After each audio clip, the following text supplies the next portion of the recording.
Welcome to all of you in my YouTube channel Mathematics Classes with SK Yadav. में आप सबका स्वागत है।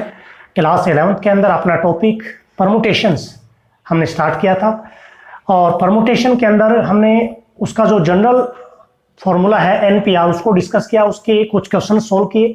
आज हम कुछ रिस्ट्रिक्टेड परमुटेशंस को सोल्व करेंगे। रिस्ट्रिक्टेड परमुटेशंस में क्या होगा, फॉर एग्जांपल मान लीजिए n थिंग्स हैं,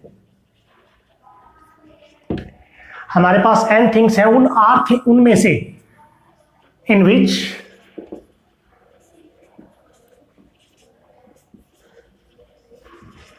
r things are always together।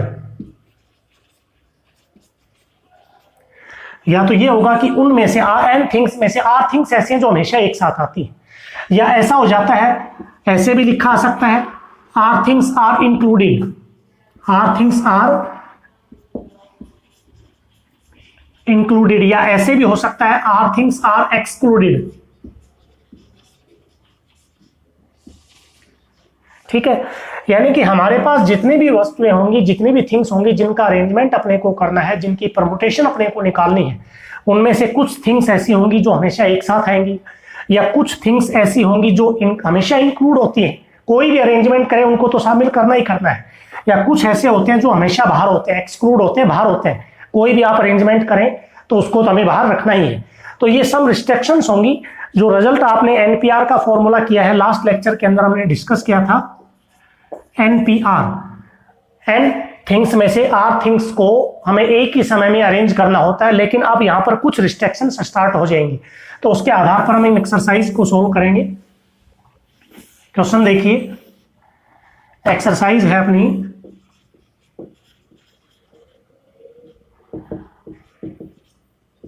7.4। First question है,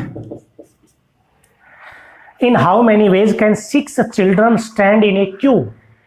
6 बच्चे एक साथ एक लाइन में खड़े होते हैं, तो कितने तरीके से वो खड़े हो सकते हैं। तो यहां से number of veg,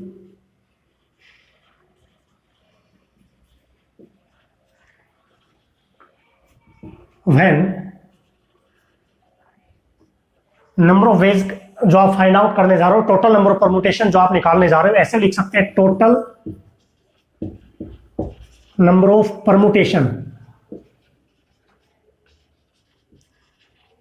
when 6 children can stand in a queue।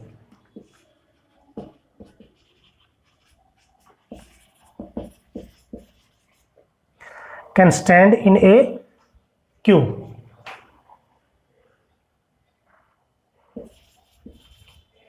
ठीक है, अब 6 स्टूडेंट और 6 को स्टैंड करना है, तो 6p6।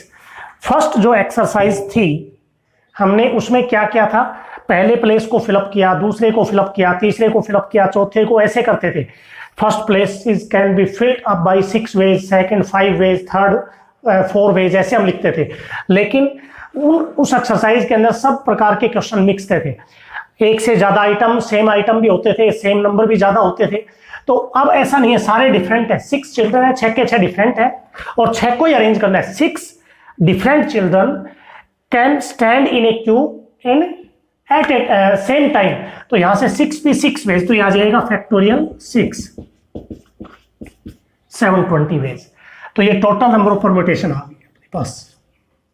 ऐसे ही क्वेश्चन नंबर 2 करना है।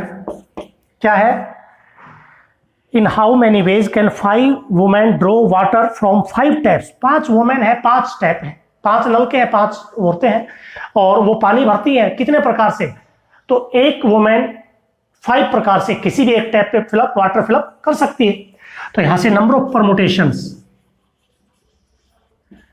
या नंबर ऑफ वेज, तो यहां लिख देंगे टोटल नंबर ऑफ परमुटेशंस, जो ऐसे उसमें आपने लिखा है व्हेन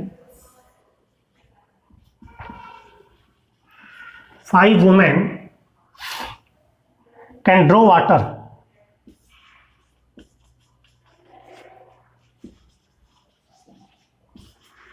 फ्रॉम 5 टैप्स। तो इसको आप लिख देंगे 5 वुमेन 5 टैप, 5 वुमेन है और 5 ही लड़के, तो 5p5 फैक्टोरियल 5, ये आ जाएगा अपने पास 120 वेज। सेकंड क्वेश्चन आपको इस प्रकार से करना है, सिंपल क्वेश्चन है, इजीली कर सकते हो।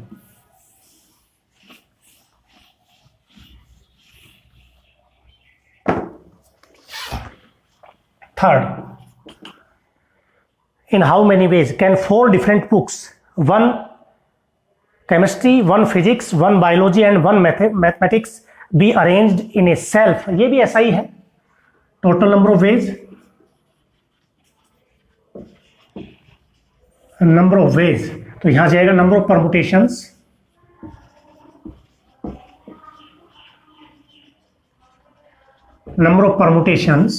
when 4 different books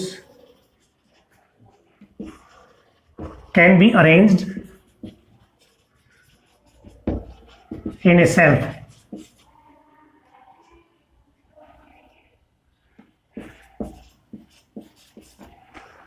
तो यहां से आ जाएगा 4p4 वेज, फैक्टोरियल 4 यानी कि 24 veg.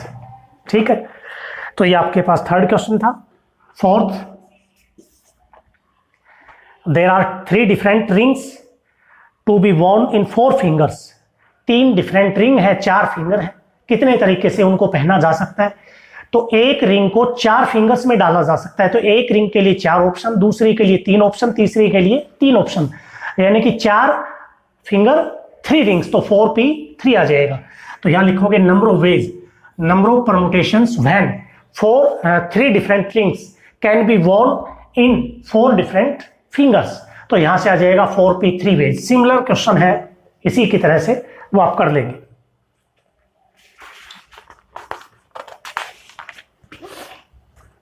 Five,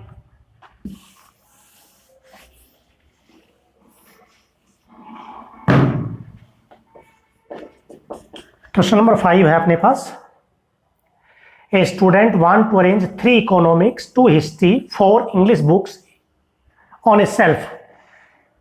If the books on the same subject are different, जैसे 3 इकोनॉमिक्स की हैं वो भी तीनों अलग अलग है, सेम नहीं है, 2 हिस्ट्री के हैं वो भी डिफरेंट है, 4 इंग्लिश की है वो भी डिफरेंट है। आपको क्या फाइंड आउट करना है? If the books on the same subject are different, find the number of possible arrangements. कितने प्रकार से आप उनको एक सेल्फ के अंदर अरेंज कर सकते हो? तो यहां से आप लिखोगे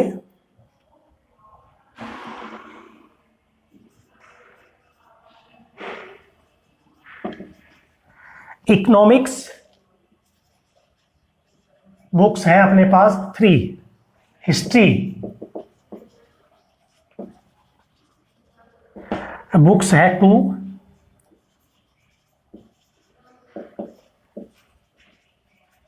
इंग्लिश की है अपने पास 4।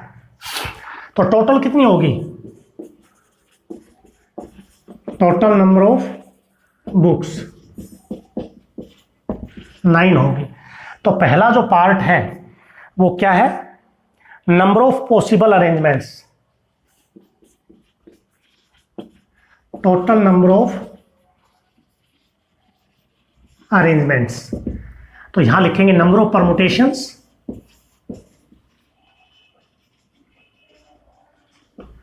when 9 books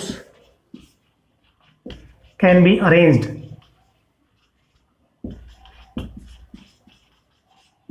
in a shelf। तो 9p9 फैक्टोरियल 9 आ जाएगा अपने पास, और फैक्टोरियल 9 की जो वैल्यू है वो आपकी आएगी 9 इंटू 8 का फैक्टोरियल। तो 9 और 8 का फैक्टोरियल होता है 40, 320। सोल्व करोगे जब 0 9 दूनी 18, 27 और 1 28, 36 28 80। ये आपके पास फर्स्ट क्वेश्चन है। सेकंड है इसका, the number of possible arrangements if all the books on the particular subject are to be together. अगर एक पर्टिकुलर सब्जेक्ट की जो बुक है वो एक साथ आए तो नंबर ऑफ अरेंजमेंट क्या होगी? जैसे आप एक अलमारी में 3 इकोनॉमिक्स की बुक रखेंगे तो तीनों एक साथ आनी चाहिए, लेकिन उनमें भी तो अरेंजमेंट होगा। इन तीनों को अगर एक साथ अरेंज करोगे तो 3 economics books can be arranged factorial 3 ways, 3p3, ये 2, ये 4 फैक्टोरियल, और फिर उसके बाद इनकी अरेंजमेंट होगी। पहले आपस में बुक्स के अरेंजमेंट, फिर तीनों का साथ अरेंजमेंट लिखेंगे। Second part, 3 economics books can be arranged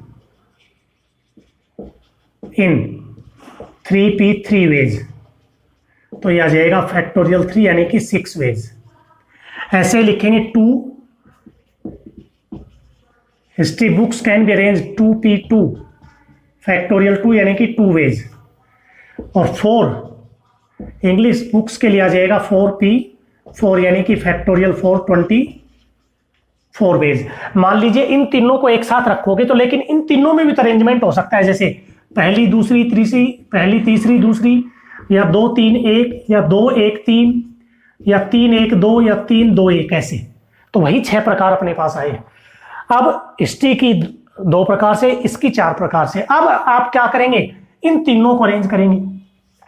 second के अंदर जो पार्ट आपका चल रहा है उसमें क्या लिखोगे, नंबर ऑफ अरेंजमेंट्स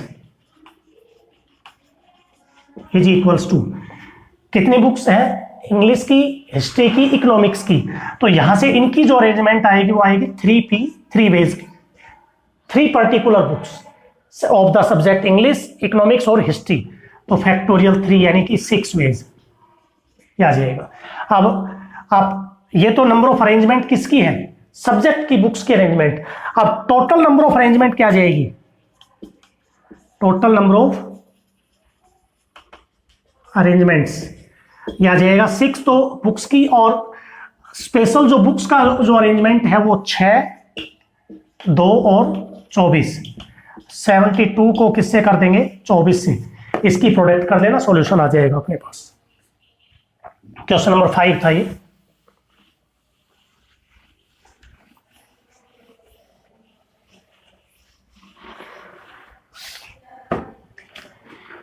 सिक्स है, how many ways 6 digited telephone number can be constructed with the digits 0 to 9 if each number started with 35 no digits appears more than once, कोई भी एक डिजिट एक से ज्यादा बार नहीं आएगा। 6 डिजिट का एक टेलीफोन नंबर है, 6 डिजिट का, तो पहले जो स्टार्टिंग के जो 2 प्लेस है वो फिक्स्ड है, ये दोनों प्लेस क्या है, फिक्स्ड है अपने पास, यानी कि इन दोनों की जो अरेंजमेंट है वो क्या है, 1 वेज है, एक प्रकार से। तो यहां से आप लिखोगे टोटल नंबर ऑफ डिजिट्स कितने हैं, 10 है 0 to 9 में, ठीक है। When first 2 places fixed with the digit 35 that is 1 ways. एक तरीके से हमने पहले 2 प्लेसेस को फिलअप कर दिया, अब 4 स्थान बच गए, डिजिट 8 बच गए, and remaining 4 places filled by remaining 8 digits, यानी कि 8 डिजिट में से 4 को लेना है अपने को, 8p4, तो 8 के 4 फैक्टर, 8 7 6 5, ठीक है। तो यह आ जाएगा 56 30, 36 18, 5 15 16, 1680। तो इन 4 को 1680 प्रकार से हम फिलअप कर सकते हैं, और पहले जो 2 स्थान थे उनको एक तरीके से। तो टोटल नंबर ऑफ वेज आ जाएगा, total number of ways is equals to 1 × 1680 1680, ये इसका सॉल्यूशन होगा क्वेश्चन नंबर 6 का। अगला करते हैं हम।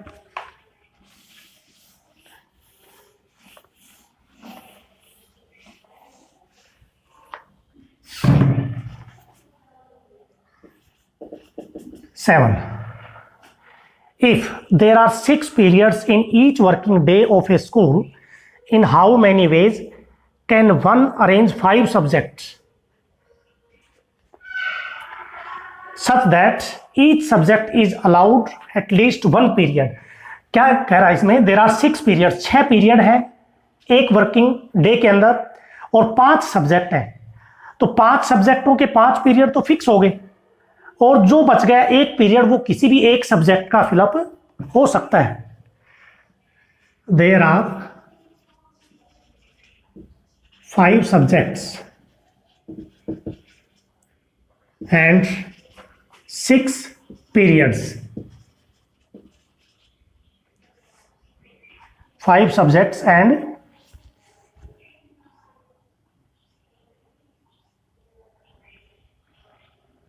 6 periods in a working day. आपके पास 5 सब्जेक्ट हैं और 6 पीरियड्स हैं. 5 सब्जेक्ट और 6 पीरियड्स हैं एक वर्किंग डे के अंदर. अब यहां से लिखेंगे 5 subjects can be filled up bye 5 periods. 6 periods can be field, ऐसे कर दो चाहे 5 periods can be filled by 5 different subjects. 6 periods, 5 periods can be arranged by 5 subjects. 5p5 factorial 5 यानी कि 120 वेज. 6 में से 5 करेंगे, सॉरी 6 पीरियड है और 5 है तो 6p5 करेंगे. 6p5 क्योंकि 6 में से कोई भी पीरियड लिए जा सकते हैं तो 6 पीरियड 5 सब्जेक्ट, तो ये आ जाएगा अपने पास 720 आ जाएगा, 720 ये आएगा इसमें. अब बच गया अपने पास एक सब्जेक्ट, एक पीरियड और 6 सब्जेक्ट, तो उसको कितने तरीके से हम कर सकते हैं? नहीं, हमारे पास यहां क्या थे 6 पीरियड थे और 5 सब्जेक्ट को अरेंज आपको करना था. एक बार करके देख लेना, इसमें 6 के 720 आने चाहिए. 6 के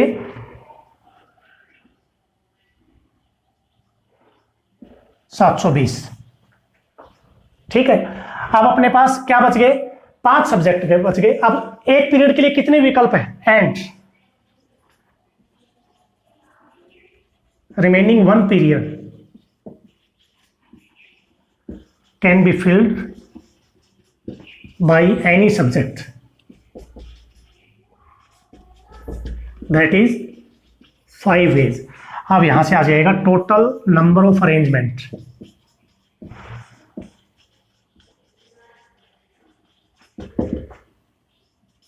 सात 720 और 5 ये 3600.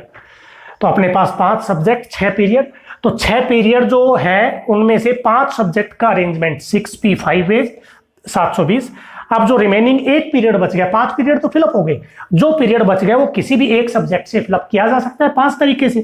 तो 720 गुणा 5 3600 तरीके से हम उसको अरेंजमेंट कर सकते हैं. तो इस वीडियो के आधार पर आपको ये क्वेश्चन सोल्व करने हैं. 9th या 10th क्वेश्चन तक आप करके देखेंगे. अगर किसी क्वेश्चन में कोई दिक्कत हो तो आप बताएं. तो आज के लेक्चर के आधार पर आपको इसके फर्स्ट 10 क्वेश्चन सोल्व करने हैं.